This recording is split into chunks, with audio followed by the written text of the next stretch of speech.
Hello, ನಾನು ನಿಮ್ಮ ಶ್ರುತಿ ನಂದೀಶ್, ಮೈಸೂರಿನ ಹುಡುಗಿ. ಇವಾಗ ಸದ್ಯಕ್ಕೆ ಕನ್ನಡ ಇಂಡಸ್ಟ್ರಿಗೆ ಕಾಲಿಟ್ಟಿದ್ದೀನಿ. ನೋಡೋಣ ಹೇಗೆ ನಡೆಯುತ್ತೆ ಅಂತ. ನಾನು ಇಂಜಿನಿಯರಿಂಗ್ ಓದಿದ್ದೀನಿ, ಆದರೆ ನನ್ನ ಇಂಟ್ರೆಸ್ಟ್ ಹಾಗೂ ಪ್ಯಾಷನ್ ಯಾವತ್ತೂ ಆ್ಯಕ್ಟಿಂಗ್ ಕಡೆಗೆ ಇತ್ತು. ಸೊ ಅದಕ್ಕೋಸ್ಕರ ನಾನು ಸ್ಟಡೀಸ್ನ ಫಸ್ಟು ಕಂಪ್ಲೀಟ್ ಮಾಡಬೇಕಂತ ಡಿಸೈಡ್ ಮಾಡಿದ್ರಿಂದ ಇಂಜಿನಿಯರಿಂಗ್ ಮುಗಿಸ್ದೆ. ಅದು ನಮ್ಮ ಅಪ್ಪ ಅಮ್ಮನ ಆಸೆ ಆಗಿತ್ತು. ಆದರೆ ನನ್ನ ಆಸೆ ಬಂದು ಮೂವಿನಲ್ಲಿ ನಾನೊಂದು I have to make a mark ಅಂತ.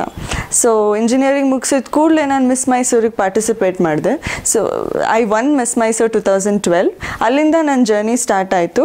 ಅದಾದಮೇಲೆ ಒಂದು ತಮಿಳ್ ಮೂವಿ ಸೈನ್ ಮಾಡಿದೆ, ಅದು ಕಂಪ್ಲೀಟ್ ಆಗಿದೆ, ಪೋಸ್ಟ್ ಪ್ರೊಡಕ್ಷನಲ್ಲಿದೆ.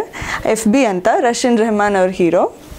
ಅದಾದಮೇಲೆ ಕನ್ನಡ ಮೂವಿ, ಅದು ಉಪೇಂದ್ರ ಅವ್ರ ಜೊತೆ ನನಗೆ ಒಂದು ಬಹಳ ಉತ್ತಮವಾದ ಅವಕಾಶ ಸಿಕ್ಕಿದೆ ಇವಾಗ. ಸೊ ಅದು ಕೂಡ ಕಂಪ್ಲೀಟ್ ಆಗಿದೆ, ವೇಟಿಂಗ್ ಫಾರ್ ದ ರಿಲೀಸ್. ಕರೆ ತಂದಿದ್ದು ಅಂದರೆ ಅವರು ಹೊಸ ಆ್ಯಕ್ಟ್ರೆಸಸ್ನ ಹುಡುಕ್ತಾ ಇದ್ದಾರೆ ಅಂತ ನನಗೆ ಸುದ್ದಿ ಬಂತು. ಆಗ ರಾಜೇಶ್ ಶೆಟ್ಟಿ ಡಿಸೈನರ್ ಅವ್ರ ಜೊತೆ ನಾನು ವರ್ಕ್ ಮಾಡ್ತಾಯಿದ್ದೆ. ಅವ್ರ ಜೊತೆ ಶೋಸ್ ಮಾಡಿದ್ದೀನಿ. ಹಾಗೂ ಒಂದು ಶೂಟಲ್ಲಿ ವರ್ಕ್ ಮಾಡ್ತಾ ಇದ್ದಾಗ ಈ ಒಂದು ರಿಕ್ವೈರ್ಮೆಂಟ್ ಇದೆ ಅಂತ ರಾಜೇಶ್ ಶೆಟ್ಟಿ ಅವ್ರು ನನಗೆ ಹೇಳಿದ್ರು. ಸೊ ನನಗೆ ಭಾಳ ಖುಷಿ ಆಯಿತು, ನಾನು ಟ್ರೈ ಮಾಡಬೇಕು ಅಂತ ಅನಿಸ್ತು. ಸೊ ಮೀಟಿಂಗ್ ಫಿಕ್ಸ್ ಆಯಿತು, ಹೋದೆ, ಆಡಿಷನ್ ತೊಗೊಂಡ್ರು. ದೆನ್ ಅವ್ರಿಗೆ ಇಷ್ಟ ಆಯಿತು, ಅವ್ರಿಗೆ ನನ್ನಲ್ಲಿ ಟ್ಯಾಲೆಂಟ್ ಇದೆ ಅಂತ ಅವರು ಗುರ್ತಿಸಿದ್ರು ಕೂಡ. ಸೊ ಇವತ್ತು ನಾನು P2ನಲ್ಲಿ ವರ್ಕ್ ಮಾಡಿದ್ದೀನಿ. ಶೂಟಿಂಗ್ ಕಂಪ್ಲೀಟ್ ಆಗಿದೆ. ಲಾಸ್ಟ್ ಸ್ಕೆಡ್ಯೂಲ್ ಬಂದು ಮನಾಲಿನಲ್ಲಿ ನಾವು ಕಂಪ್ಲೀಟ್ ಮಾಡಿದ್ವಿ ಸಾಂಗ್ ಶೂಟಲ್ಲಿ. ನನ್ನ ಕ್ಯಾರೆಕ್ಟರ್ ಬಂದು ತುಂಬ ವಿಭಿನ್ನವಾಗಿದೆ, ಸಖತ್ ವೈಬ್ರೆಂಟ್ ಆಗಿದೆ ಕೂಡ.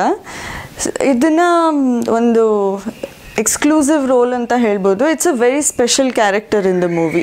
ನೀವು ಮೂವಿ ನೋಡೇ ತಿಳ್ಕೊಬೇಕು, ಯಾಕೆ ಅದು ತುಂಬ ಕಲರ್ಫುಲ್ ಆಗಿದೆ, ಗ್ಲಾಮರಸ್ ಆಗಿದೆ, ಹಾಗೆ ಎಂಟರ್ಟೈನಿಂಗ್ ಆಗೂ ಇದೆ. ಸೊ ಉಪೇಂದ್ರ ಅವರು ಅಂದರೆ ಫಸ್ಟು ಒಂದು ವಿಷಯ ತಲೆಗೆ ಬರೋದು ಅಂದರೆ ತುಂಬ ಡೌನ್ ಟು ಅರ್ತ್, ಬಹಳ ಸಿಂಪಲ್ ಮನುಷ್ಯ ಅವರು, ಸಹಜವಾದ ಮನುಷ್ಯ ಅಂತ ಹೇಳ್ಬೋದು.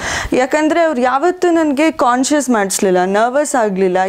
ನನಗೆ ಏನು ಅಯ್ಯೋ ನಾನು ದೊಡ್ಡ ಸ್ಟಾರ್ ಜೊತೆ ಆ್ಯಕ್ಟ್ ಮಾಡ್ತಾ ಇದ್ದೀನಿ ಹೇಗಪ್ಪ ಅಂತ ನನಗೆ ಒಂದು ದಿವಸ ಕೂಡ ಅನಿಸ್ಲಿಲ್ಲ. The whole team was very supportive, very very encouraging. ಮತ್ತು ನಂಗೆ ತುಂಬ ಕಲಿಸ್ಕೊಟ್ರು. ಹಾರ್ಡ್ ವರ್ಕಿಂಗ್ ಅವರಿಂದ ಕಲ್ತ್ಕೊಂಡಿದ್ದು ನಾನು. It was wonderful working with the team. ನಾನು ಹೇಳಿದ್ನಲ್ಲ, ನಂದೊಂದು ಎಕ್ಸ್ಕ್ಲೂಸಿವ್ ರೋಲ್, ಅದನ್ನ ನೀವು ನೋಡಿ ತಿಳ್ಕೊಬೇಕು. ನಾಯಕಿ ಬಂದು Christina ಅಕಿವಾ.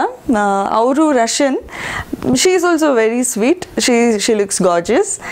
All of them in the team var, I mean ನಮಗೆ ಟೀಮ್ ರ್ಯಾಪೋ ತುಂಬ ಚೆನ್ನಾಗಿತ್ತು. ಎಲ್ಲರನ್ನೂ ತುಂಬಾ ಇಷ್ಟಪಡ್ತಾ ಇದ್ರು. ಎಲ್ಲರೂ ನಾವು ಒಟ್ಟಿಗೆ ಕೂಡಿ ಇದು ಒಂದು ಪ್ರಾಜೆಕ್ಟ್ನ ಕಂಪ್ಲೀಟ್ ಮಾಡಿದ್ವಿ. ಯಾವುದೇ ಥರದ ಮಿಸ್ಅಂಡರ್ಸ್ಟ್ಯಾಂಡಿಂಗ್ಸ್ ಆಗಲಿ, ಕಂಪ್ಲೇಂಟ್ಸ್ ಆಗಲಿ ಏನೂ ಇರಲಿಲ್ಲ. ಇಲ್ಲ, ಹೊರದೇಶದಲ್ಲಿ ಏನೂ ಸ್ಕ್ರಿಪ್ಟ್ ರಿಕ್ವೈರ್ಮೆಂಟ್ ಇರಲಿಲ್ಲ ಅನ್ಕೋತೀನಿ. ಸೊ ಎಲ್ಲ ಇಲ್ಲೇ ಸುತ್ತಮುತ್ತ ಆಯಿತು. ಹಿಮಾಲಯಸ್ಗೆ ಹೋಗಿದ್ವಿ. That was a different experience. -5 ಡಿಗ್ರಿನಲ್ಲಿ ಶೂಟ್ ಮಾಡೋದು ತುಂಬ ಕಷ್ಟ ಇತ್ತು, ಬಟ್ ಮಾಡಿ ಸಕ್ಸಸ್ಫುಲ್ಲಾಗಿ ಕಂಪ್ಲೀಟ್ ಮಾಡಿದ್ವಿ. ಈ ಮೂವಿನಲ್ಲಿ ನಂದು ಒಂದು ಸಾಂಗ್ ಇದೆ. ಒಂದು ಸಾಂಗ್ ಅಂದರೆ ನಮ್ಮದೊಂದು ಟೀಮ್ ಇದೆ. The whole team is there in that particular song. One song, I'll Be Seen, which was shot in Himalayas. Inspiration, many actually. ಯಾರು ರಾಜ್ಕುಮಾರ್ ಅವರು, ಅನಂತ್ ನಾಗ್ ಅವರು, ಶಂಕರ್ ನಾಗ್ ಅವರು, ಎಲ್ಲರೂ ಆ್ಯಕ್ಚುಲಿ ಎಲ್ಲ ಒಂದು ಆರ್ಟಿಸ್ಟ್ಗೂ ಅವ್ರದ್ದೇ ಆದಂಥ ಒಂದು ಟ್ಯಾಲೆಂಟ್ ಇರುತ್ತೆ. ನಾವು ಎಲ್ಲರ ಆರ್ಟಿಸ್ಟಲ್ಲೂ ಅವ್ರ ಪರ್ಟಿಕ್ಯುಲರ್ ಟ್ಯಾಲೆಂಟ್ನ ನಾವು ಗುರ್ತಿಸ್ಕೋಬೇಕು, ಅದರಿಂದ ನಾವು ಇನ್ಸ್ಪಿರೇಷನ್ ತೊಗೋಬೇಕು. ಅವರು ಇವರು ಅಂತ ಅಲ್ಲ, ಎಲ್ಲರೂ ಯಾರೇ ಆರ್ಟಿಸ್ಟ್ ಆದರೂ ನಾನು ತುಂಬ ರೆಸ್ಪೆಕ್ಟ್ ಮಾಡ್ತೀನಿ. ಕನಸು, ನಾನು ನನ್ನ ಕನಸನ್ನು ಬದುಕ್ತಾ ಇದ್ದೀನಿ. ಹೌದು, ನಾನು ಇಲ್ಲಿ ಇರಬೇಕು, ನನ್ನೊಂದು ಟ್ಯಾಲೆಂಟ್ನ ಶೋಕೇಸ್ ಮಾಡಬೇಕು ಅಂತ ನನಗೆ ತುಂಬ ಆಸೆ ಇತ್ತು. ಚಿಕ್ಕವಳಿಂದ ನನಗೆ ಭಾಳ ಆಸೆ ಇತ್ತು. ಇವಾಗ ನನಗೊಂದು ಅವಕಾಶ ಸಿಕ್ಕಿದೆ, ಅದನ್ನು ಉಪಯೋಗಿಸ್ಕೋತಾ ಇದ್ದೀನಿ. ನೋಡೋಣ ಎಲ್ಲಿ ಸಾಗುತ್ತೆ. ನಾನು ಸ್ಕೂಲ್ ಟೈಮಿಂದ ಭರತನಾಟ್ಯಂ ಕಲ್ತಿದ್ದೀನಿ. ಆದರೆ ಭರತನಾಟ್ಯಂ ಪ್ರೊಫೆಷ್ನಲ್ ಶೋಸ್ ಕೊಡೋ ಅಷ್ಟು ಮಟ್ಟಿಗೆ ಕಲೀಲಿಲ್ಲ. ಆದರೆ ಬೇಸಿಕ್ಸಿಂದ ನಂಗೆ ತುಂಬ ಹೆಲ್ಪ್ ಆಯಿತು. ಅದರಿಂದ ನಾನು ಕಂಟೆಂಪ್ರರಿ ಡ್ಯಾನ್ಸ್ ಮಾಡ್ತೀನಿ, ಬೆಲ್ಲಿ ಡ್ಯಾನ್ಸ್ ಮಾಡ್ತೀನಿ, ಬಾಲಿವುಡ್ ನಂಬರ್ಸ್ ಎಲ್ಲದಕ್ಕೂ ಪರ್ಫಾರ್ಮ್ ಮಾಡ್ತೀನಿ. ನಾನು ಭಾಳಷ್ಟು ಅವಾರ್ಡ್ ಫಂಕ್ಷನ್ಸ್ಗೆ ಎಲ್ಲ ಪರ್ಫಾರ್ಮೆನ್ಸ್ ಕೊಟ್ಟಿದ್ದೀನಿ ಕೂಡ. It is telecasted in Udaya TV, Kasturi channels. So ಅದಲ್ದೇ ಡ್ಯಾನ್ಸ್ ಪರ್ಫಾರ್ಮೆನ್ಸಸ್ ಕೊಡ್ತಾ ಇದೆ. ಮಾಡಲಿಂಗ್, ರ್ಯಾಂಪ್ ಶೋಸ್ ತುಂಬ ಮಾಡಿದ್ದೀನಿ. TV ಕಮರ್ಷಿಯಲ್ಸ್ ಕೂಡ ಮಾಡಿದ್ದೀನಿ. It is all a form of art and this is an artistic field. Of course dance is very much required. Dance ಖಂಡಿತ ಬೇಕೇ ಬೇಕು. ಒಬ್ಬ ಆ್ಯಕ್ಟ್ರೆಸ್ಗಂತೂ ಡ್ಯಾನ್ಸ್ ಬೇಕೇ ಬೇಕು. ಎಕ್ಸ್ಪ್ರೆಷನ್ಸ್ ಅಥವಾ ಏನಿದ್ರು ನನಗೆ ಈಸಿ ಆಗಿದೆ ಡಾನ್ಸಿಂದ. ನಂಗೊಂದು ಕಾನ್ಫಿಡೆನ್ಸ್ ಇರ್ಬೋದು, ನಂಗೆ ನರ್ವಸ್ನೆಸ್ ಒಂಚೂರು ಇಲ್ಲ. ದ್ಯಾಟ್ ಬೋಲ್ಡ್ನೆಸ್ ನನಗೆ ಡಾನ್ಸಿಂದನೇ ಬಂದಿರೋದು. ಫ್ಯೂಚರ್ ಸದ್ಯಕ್ಕೆ ಇನ್ನೊಂದು ಮೂವಿ ಸೈನ್ ಮಾಡಿದ್ದೀನಿ as the main lead of the movie. Movie ಹೆಸರು ಬಂದು ಕೋಮಾ ಅಂತ, ಡೈರೆಕ್ಟರ್ ಬಂದು ರವಿಕಿರಣ್, ಹಾಗೆ ಆ್ಯಕ್ಟರ್ ಕಾರ್ತಿಕ್ ಕುಮಾರ್.